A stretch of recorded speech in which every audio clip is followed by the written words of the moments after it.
Okay, we'll now be answering problems 1, 2, and 4 using the method of grade diagram. Okay? So, yung principle ng grade diagram is also like the principle of the shear and moment diagram. Okay? So, kapag meron tayong drawing na tayo dito na shear and moment diagram, no? Say for example, meron tayo dito shear. Okay? I-shear tayo dyan. Yan. I-shear tayo and then ang expected natin na diagram for the moment is a parabola na or a second degree curve. Okay? So a second degree curve. Okay, yan yung expected natin. So, same goes dito sa ating grade diagram. Yung ating parabolic curve will serve as the somewhat moment diagram natin. Okay? And then, we need to go back from the moment diagram papunta dito sa ating shear diagram. Okay? So, that is the principle behind the grade diagram. So, from the parabola with a second degree curve, babalik tayo ngayon papunta sa first degree curvature. Okay? So, I hope na naintindihan yung portion na yan. Again, from a parabola or from a second degree curve, ita-transform natin ngayon yung ating second degree curve into a first degree curvature. Okay? So, that is the principle.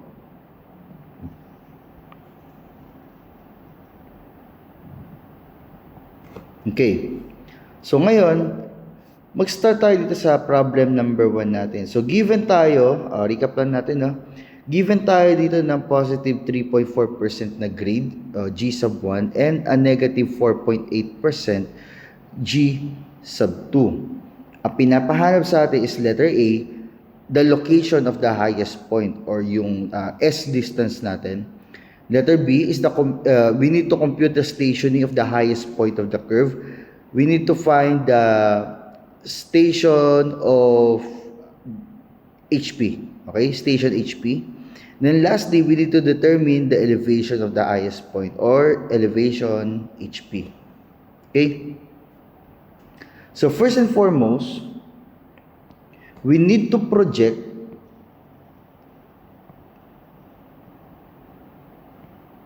first to project yung PC. Okay? Project natin muna yung PC pababa. Okay? Asan yung line? Sa ating shear and moment diagram, no? Lagi tayo nag-i-start na mag-drawing ng isang imaginary horizontal line called the neutral axis. Okay? So this is your neutral axis. Okay?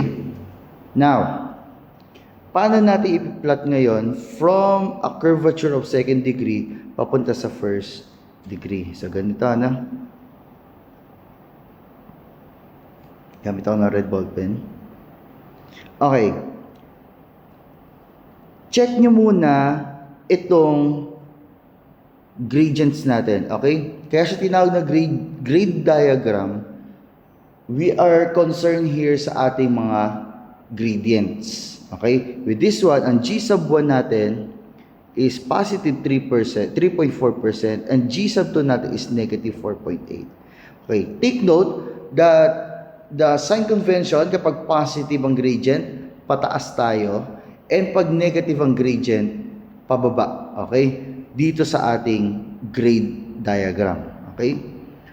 So, positive 3.4%, sabihin natin nandito yung positive 3.4%. Dagdagan ko lang ng weight. Okay? Positive 3.4%. This is your positive 3.4%.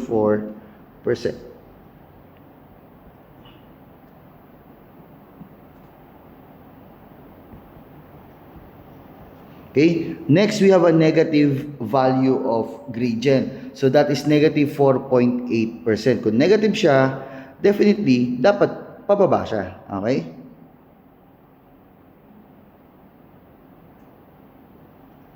Yeah, so dati yan yung negative 4.8%. And then, we connect this point and this point. Okay? Let's connect this with a line.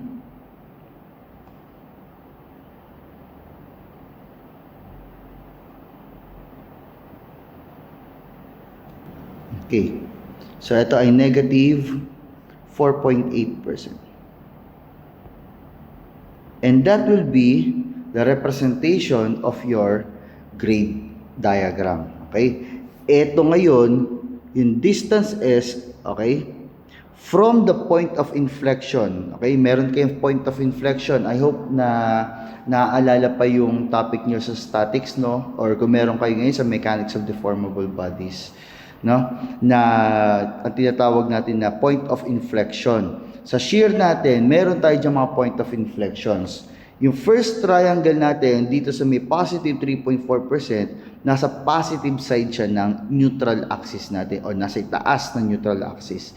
And then, yung triangle naman, no negative 4 with the gradient of negative 4.8%, nasa bottom part naman siya or the negative part of the neutral axis natin. So therefore, this point of inflection, itong point of inflection na is the transition between positive and the negative. Okay?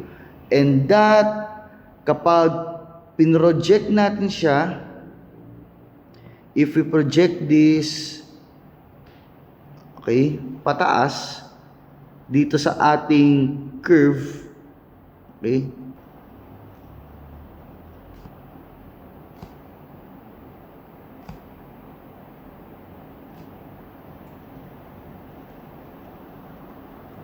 okay, this will be your HP. Okay, ito yung magiging HP natin. Okay, barayin ko lang tong nauna na.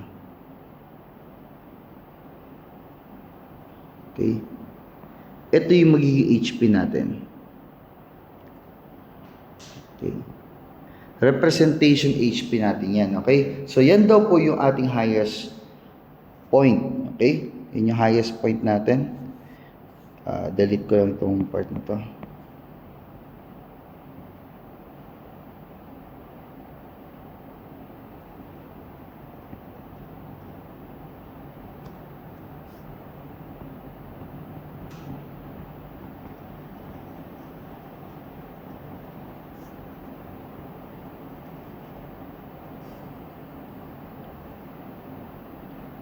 Okay.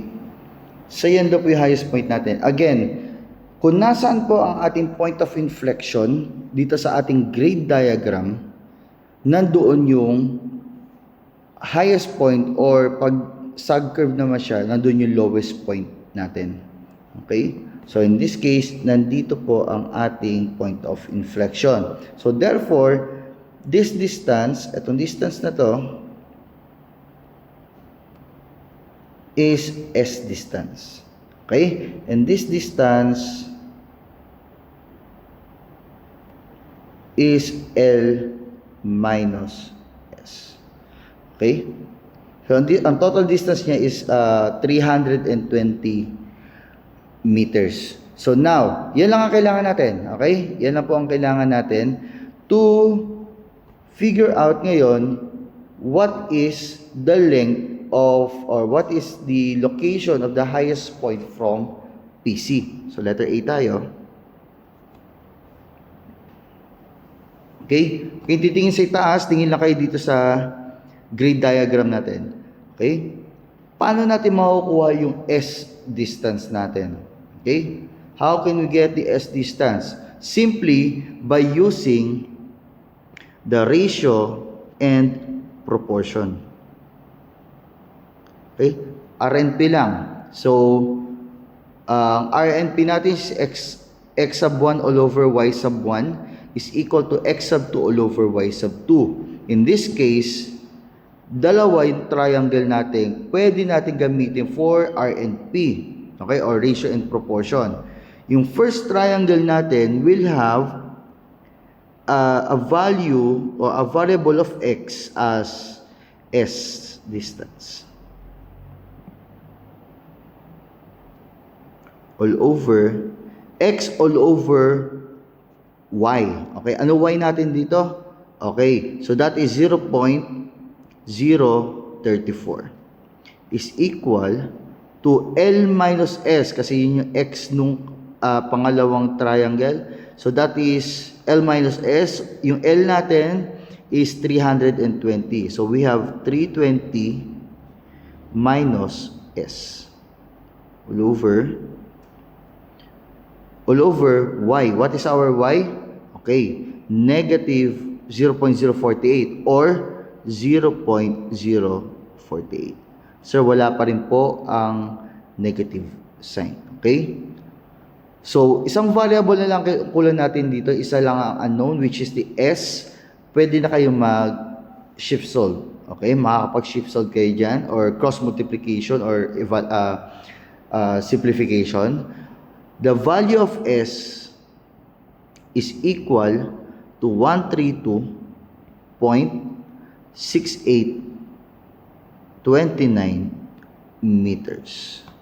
And that will be the final answer for problem 1A. Okay? So nakita niyo na mas madali siya compared dun sa ating conventional. So i-check natin kung same ang nakuha nating S distance using the grid diagram versus the conventional or the formula method, na. So 132.6829, problem number 1. 132.6829. Okay? Okay. Next. Letter B. So, we need to find the station of the highest point of the curve. So, station HP. So, gawa muna tayo ngayon dito ng ating working equation.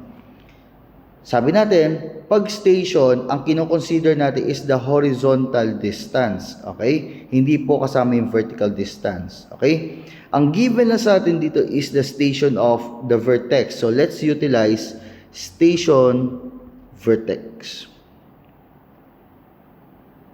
Okay? Station vertex, pupunta tayo ng PC, pakaliwa. So, therefore, negative or minus. Minus what distance? The horizontal distance between PC and the vertex, which is L over 2. Okay? Okay, nasa PC na tayo. Okay, itong working equation na to is for the station PC.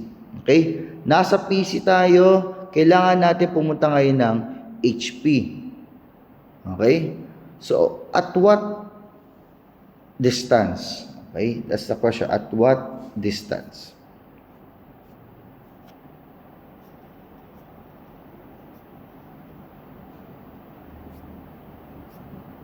Okay? At what distance? Okay. So, from HP, from PC rather, from PC, pupunta tayo, papunta dito sa ating HP. Yan. At what distance? Distance S. So, therefore, we need to add PC to HP. Okay? Papunta sa kanan. So, therefore, plus S. Okay? Substituting the value of the known values. Okay? Here, station vertex. What is station vertex? That is 14 plus 750 minus L over 2, that is 160 meters, plus S is 132.6829. So therefore, stationing of HP is equal to 14 plus 722.6829. And that will be your answer para naman sa letter B. Okay? Lastly, we have also letter C. Ang tanong naman sa letter C is the elevation HP.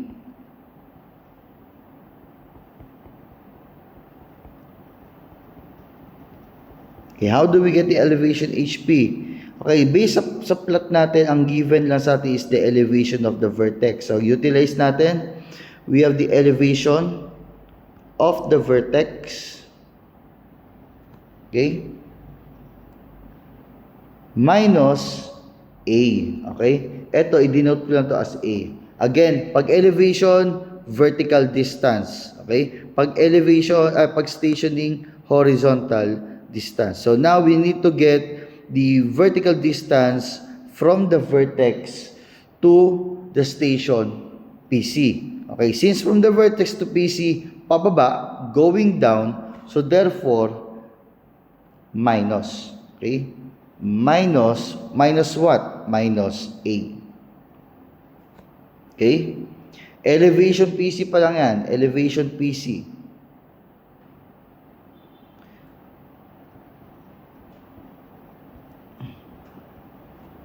Elevation PC. Okay? Nasa PC tayo, kailangan natin umakyat papunta sa HP. So therefore, plus. Plus what? Plus, take note ito, plus the area diagram. Okay? So ano pong area ang i-consider namin? This area na. Ito yung area na i-consider natin. So from PC, papunta dito sa ating point of inflection o yung distance ng S natin. Okay? Kunin natin ngayon yung area nitong portion na to.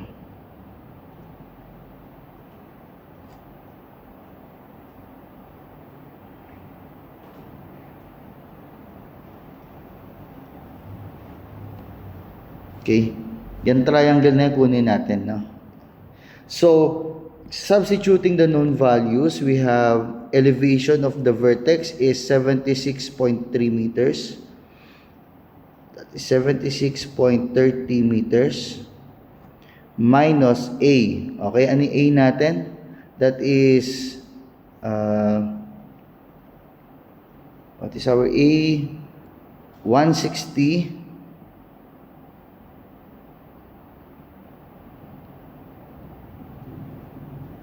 Okay, 160 or 320 over 2 multiplied by 3.4%.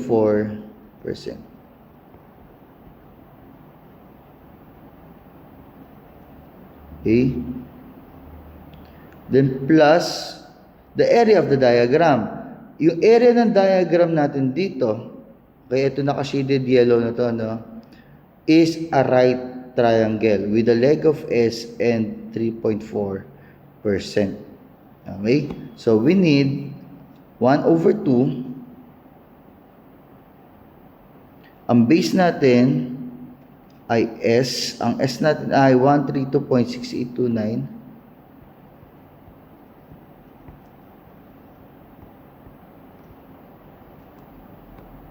Base times the height. Anong height? Okay, height of this grid diagram, which is 0.034.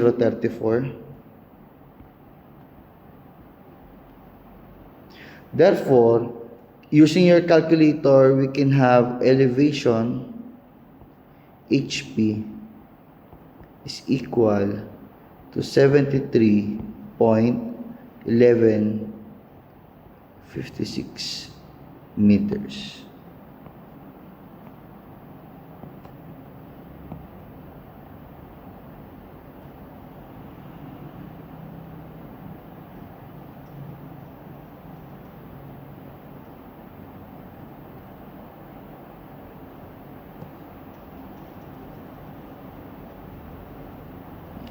Okay, and that will be your problem number 1 by using the grade diagram. Okay, so problem number 2. So given tayo dito na descending grade of negative 6% and an ascending grade of positive 2%. the intersection of the vertices of this parabolic curve has a station or is located at station 12 plus 200 and having an elevation of 14.375 meters. So, pinapahanap sa atin dito is the elevation of the first quarter point. Okay. Elevation of the first quarter point on the curve. Okay?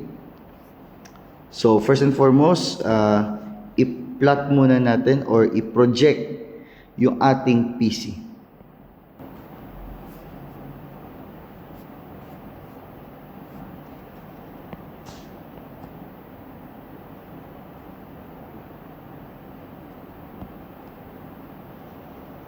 Okay.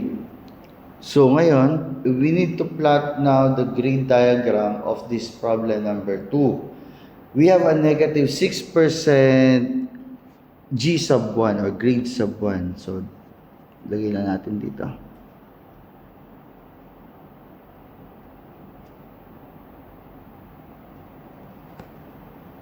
Okay. Then we have the positive 2%. Okay, ito yung positive 2%.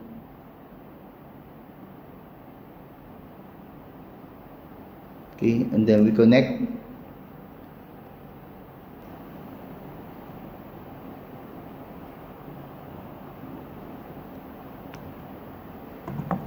Okay. So, ito ay negative 6% at ito ay positive 2%. Ito yung ating mga gradients or grade diagram. Okay? Total distance natin 160 meters. Okay. So, the question is, the question is, what is the elevation P? So, what is the elevation P? Itong P na to. Yan, yung P na yan. Ano daw po yan? Okay? So, ang given sa atin is the elevation of the vertex. Okay, utilize natin. Elevation of the vertex. Plus or minus. Okay? Plus A. Okay, but plus A. Okay? So, from the vertex, that is L over 2, and then from the vertex also we have the length A. Okay? Since elevation ito, we need to get the area diagram. Okay? What is the area diagram na for this one? Ano i-consider po natin? Okay? So later on na. Okay? Ang sabi sa problem, hanapin daw natin yung elevation of P considering the first quarter point, or 160 divided by 40 is equal to what? 4, no? So, meron tayong 40 meters to have a 4 quarters of quadrants sa ating problem number 2. Okay? But then, kung 40 meters na project na natin 40 meters, we can now then project from the parabolic curve papunta sa ating first curve diagram. Okay? So, itong P na to, project natin papunta dito sa ating line.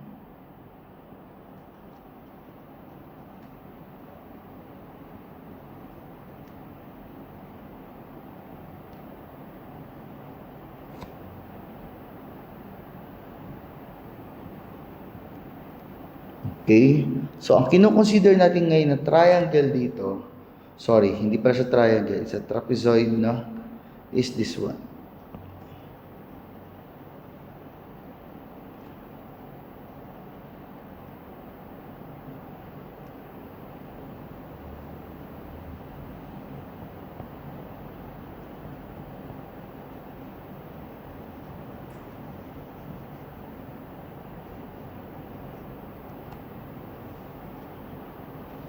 Okay?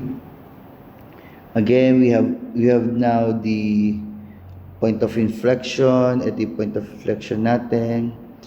Project lang natin. Okay? Itong distance na to ay distance S. Ito naman po yung distance L minus S. Ano? So, given naman tayong elevation vertex, so, we have the elevation of vertex. Pero, wala tayong S distance. Okay? How do we get the S distance? So, by using the ratio in proportion, okay, we have S all over what? Okay? All over 0.006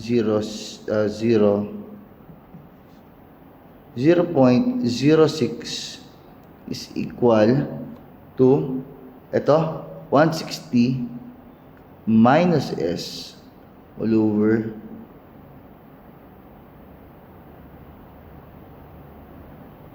0.02. Okay? So therefore, using your calculator, shift solve, S is equal to 120 meters. Okay? Okay? So therefore, ito daw po is 120. Okay, S distance. Kung 120 yan, therefore, ano yung L minus S? Okay? Ano ngayon yung L minus S kung 120 yan? Ang L natin ay 160 meters. 160 minus 120, we have 40.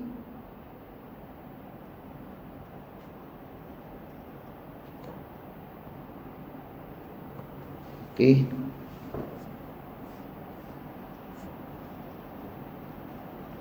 So now,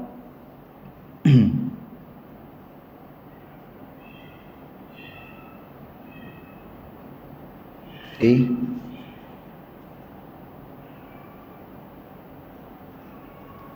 Kung 120 itong S natin, itong distance natin na ito is also 40. Okay? And therefore, this distance, ito naman yung 80. Okay? So therefore, magkakaroon ulit tayo dito ng isang malaking triangle at isang maliit na triangle.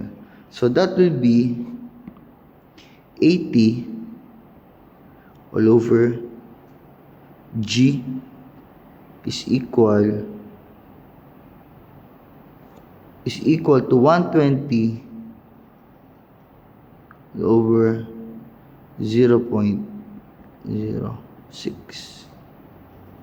So therefore, ang gagamitin natin ngayon na grade is equal to negative 4%. Okay? Negative 4%.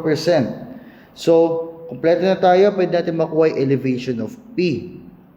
So, we have the elevation of P is equal to the elevation of the vertex. So, that is 14,375. 14.375. Okay? Plus A. Asa yung A natin? Okay? Plus A. Ito yung A natin.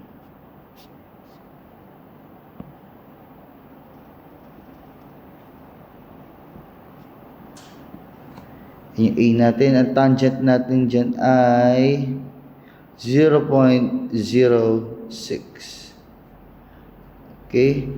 That would be 160 over 2 or 80 multiply by 0.06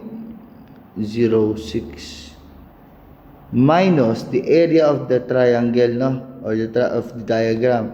Ang kino-consider natin is yung farthest left side nung mismong problem natin. Okay? So, kukunin lang natin yung area no shaded portion. So, we have 40 over 2 multiplied by 0.04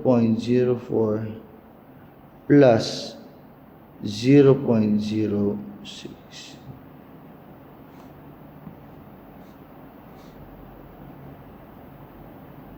Okay?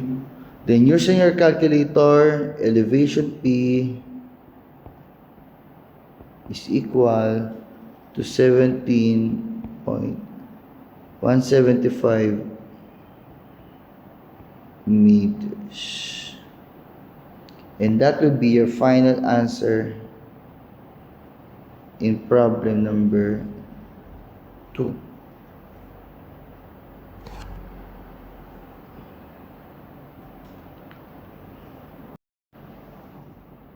Okay, so let's consider now our last problem, na yung problem number 4.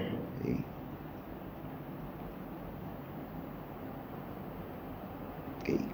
So, still using the grade diagram, okay, meron daw tayo ditong negative 3% downwards and positive 2% rising, no? So, this is a sag curve.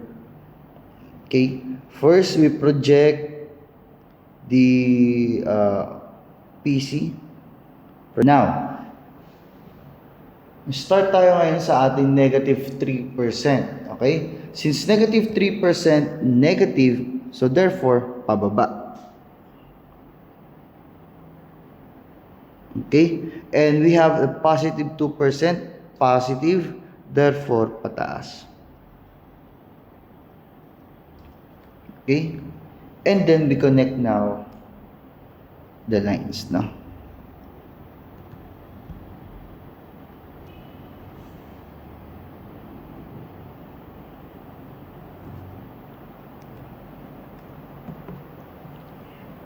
Okay? Nung kinonekta natin lines, meron tayo na hanap dito na ating point of inflection. Okay? You can project this one.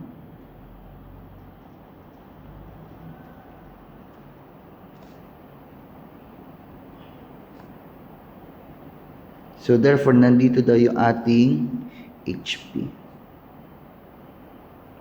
Sorry, LP, lowest point. Okay? Nandiyan tayo lowest point natin. And then, kasama din sa ating problem yung maximum change in grade. Okay, maximum change in grade. So, therefore, we have here a slope. May sloping line tayo dito. Okay, ito. So, we have here a slope of 20 meters by 0.2%. Okay. We will not be using here the formula for the rate of change. Okay. Ang gagamitin lang natin dito is merely the grade diagram. Okay. So, this is negative 3%. And this is positive 2%. So, this is your S. And this is your L minus S. Okay.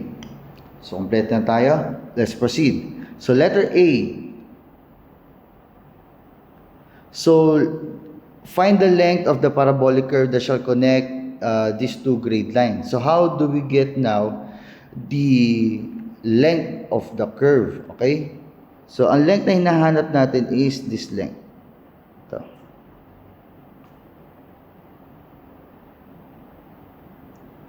Yung length po na yun ang hinahanap natin. That is L. Okay? How do we get that one? Just by using this grade diagram. Okay, huwag mo na kayo tumingin sa banda, itaas yung plot natin na. So, ang given na sa atin dito is just the negative 3%, the positive 2%, and the rate of change na 20 is to 0.2. Wala tayong L. Di ba kanina ni-utilize natin yung value ni L para makuha natin yung S and then yung L minus S. Okay? But now, we will be utilizing etong slope na yan. Okay? Just by using the ratio and proportion. Okay? How do we use the ratio and proportion now? So, kukunin natin ngayon is yung 20 meters all over, ano yung Y niya? 0.2%.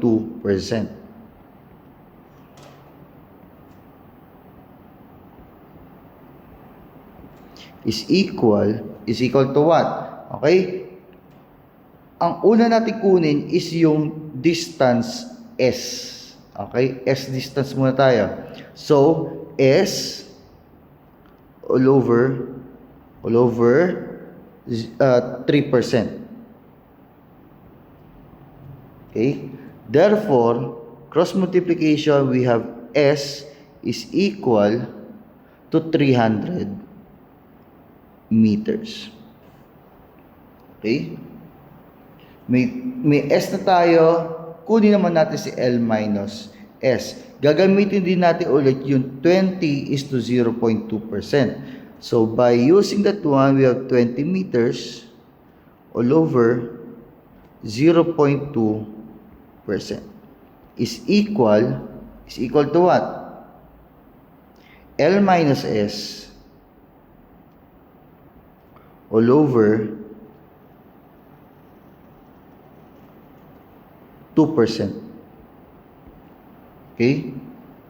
So, therefore, L minus S is equal to 200 meters. To get L, we just need to add S plus L minus S. Okay? Or, that is 300 plus 200. Okay? Therefore, L is equal to 500 meters. And that will be your answer for problem A. Okay? So, that is just one way. Okay? Isang paraan lang yan, ha? Or you can use this one. Or, okay, how? Okay, paano ngayon na? Gamit ako dito, sige, itong dark green. Sa 3%, okay, di ba, kapag nag-project ako dito, okay, project ko yan, ha, naglagay ako ng imaginary dito, imaginary line. And then, an imaginary line here. Di ba, etong distance na to, okay, is also equal to 3%. So, therefore, ang total niya is 3% plus 2%. 5% ngayon itong triangle na to. Okay? Burahin ko muna to. Okay? Itong distance na to, at saka yung distance na to, okay, is 5%.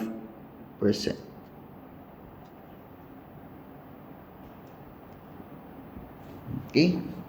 So, ngayon, makukuha na natin ngayon yung L. Okay? So, you can use this method also. Or what? Still by utilizing yung slope. Okay? Slope pa din tayo.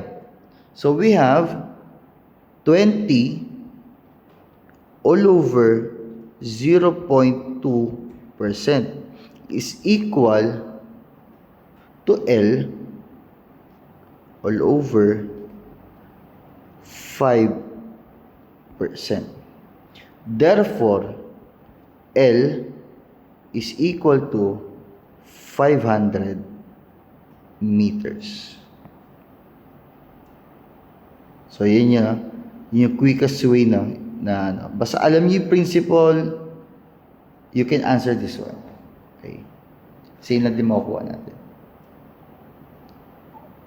So, for letter B, elevation of PC. So, same pa din. No? Letter B, elevation PC.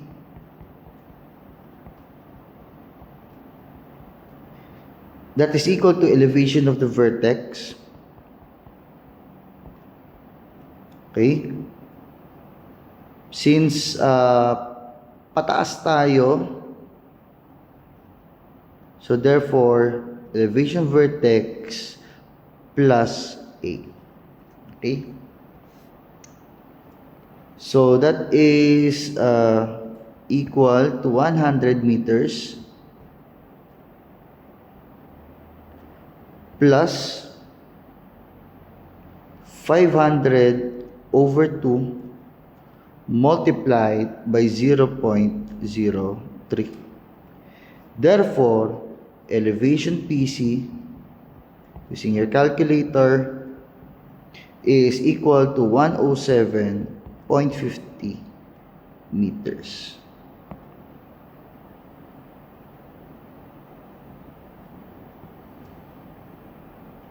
Okay, and lastly, elevation of the point on the curve at station 10 plus 250. Okay, yung letter C, same na same lang yan nung method natin by using the conventional method ng paggamit ng formula. No? Using letter C tayo. Using the formula H is equal to L over 8 G sub 1 plus G sub 2. Okay? So, ito lang po yung gamitin yung formula for that one. Okay? Then, hanapin yung elevation P by adding it by 100 meters. Okay? So, I hope naintindihan yung paggamit ng grade diagram, and I hope na kayo mismo ang makapili kung ano yung method na gagamitin nyo. You'll be using the conventional method. Yung conventional method is yung formula. Okay, yung dinerive natin formula, or you will be using the grade diagram. Okay? In board exam, ang ginagamit is grade diagram. Mas mabilis, at the same time, kuhang-kuha mo yung principle ng shear and moment diagram. Okay?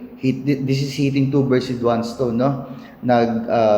Deformable bodies na kayo, nag-root surveying pa kayo, no? No, same principle lang sila. Okay? So, I hope naintindihan, and God bless us all.